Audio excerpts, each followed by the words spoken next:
He's a top-tier assassin who'd leave Newton scratching his head. With a single swipe of his blade, he splits a car right in half. The bodyguards panicked and opened fire wildly, but this guy moves faster than the Flash. One blink and he's behind you, taking down a guy instantly. Dual blades flash, and 2 more hit the floor. He moves like a ghost. Your eyes literally can't track him. After a shadow passes through, everyone on site gets wiped out in seconds. Meet the Blade Warrior, the ultimate assassin. And guess what? He's got 3 teammates just as deadly. There's Rock King, who can turn stones into armor. His power level is basically on par with Magneto. Then there's Phantom Girl, who turns invisible the second she touches water, sneaking into enemy camps like she's walking through an empty room. And don't forget Iron Bear, the muscle of the group, shifting between beast and half-beast form whenever he wants. But these envy-worthy superpowers, they all came from a failed experiment. Professor Krotov wanted to rule the world, so he secretly developed biochemical weapons. The experiment blew up in his face, and while the 4 gained powers, they could never go back to normal lives. This made them hate the evil Professor Krotov to their core. To destroy the evidence, the professor blew up his lab, but the leaking chemicals mutated his genes. He gained the power to control lightning and machines. To fuel his ruling ambitions, he used his powers to control tanks and armed robots, launching a massive war against humanity. The Defense Department held an emergency meeting, proposing that the female colonel find the 4 modified humans from back then. Only they have what it takes to take down the professor. The female colonel quickly dug through files, and tracked down the 4 hidden modified humans. After she explained the mission, the 4 gladly joined the hit squad to settle the score for their modification.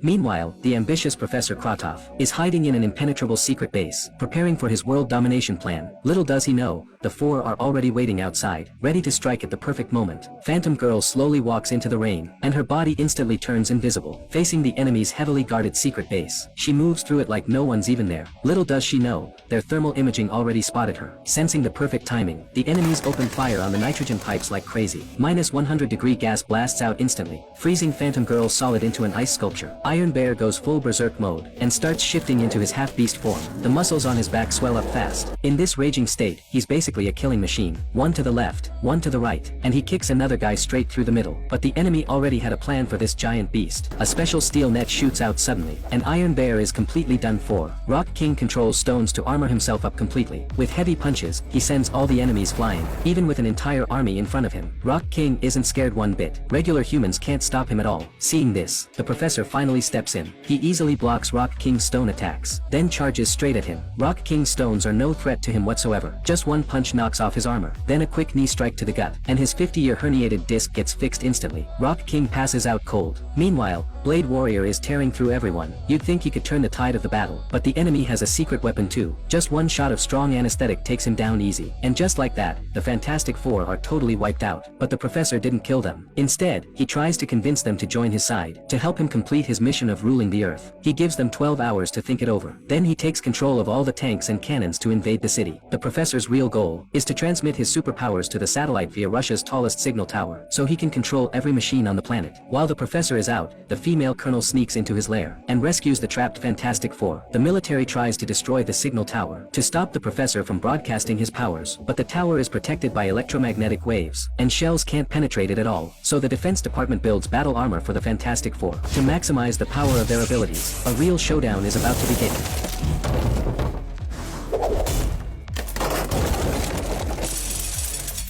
The Fantastic Four are back in action. Rock King wields a lightning whip, taking down enemies one by one with zero chance to fight back. Facing a sneak attack, the whip instantly turns into a shield to block bullets. One lash cuts through glass and sends an enemy flying. Another wrap traps an enemy tight. Iron Bear carries a weapon pack on his back, and mows down enemies with a minigun like crazy. He completely ignores the hundreds of pounds of recoil. Seeing enemy robots approaching, Iron Bear activates his ultimate form, transforming into a multi-ton brown bear and charging wildly. He jumps onto the robot's back, and rips out its control system with ease. After clearing the enemies, the 3 meet up on the rooftop. While Blade Warrior provides air support from a plane, they plan to reach the signal tower through the pipes, but get ambushed halfway. Iron Bear slips accidentally, and Rock King quickly blocks the bullets. Blade Warrior senses the danger, and leaps straight off the plane. While falling, he shoots out a steel cable, and swings through the air like Spider-Man. Before the enemies can react, the steel pipe under their feet splits in half. With the guards taken care of, the 4 reach the top of the signal tower, and finally come face to face with the professor. Iron Bear raises his minigun gun to fire, but the professor destroys his weapon with ease. Iron Bear loses his combat power instantly. Rock King quickly lashes out with the lightning whip, but the professor grabs it in one hand. He gives a hard pull, and Rock King hits the ground. Even Blade Warrior's proud speed is no match for the professor. Phantom Girl makes her move, turning invisible along with Rock King, and launches a sneak attack. The professor is beaten until he can't even defend himself, and gets tied up by the lightning whip. Blade Warrior follows up closely, but gets knocked away by a single palm strike from the professor. Iron Bear immediately goes berserk,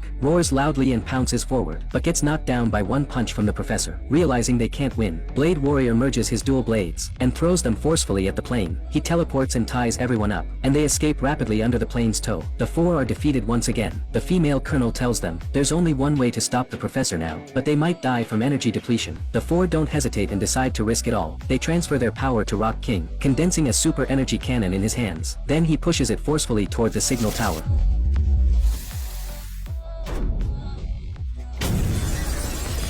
The massive energy knocks down the signal tower directly, and the surrounding buildings are blown into ruins. The professor dies as the high-rise collapses. The crisis is finally resolved, and the city returns to peace and stability.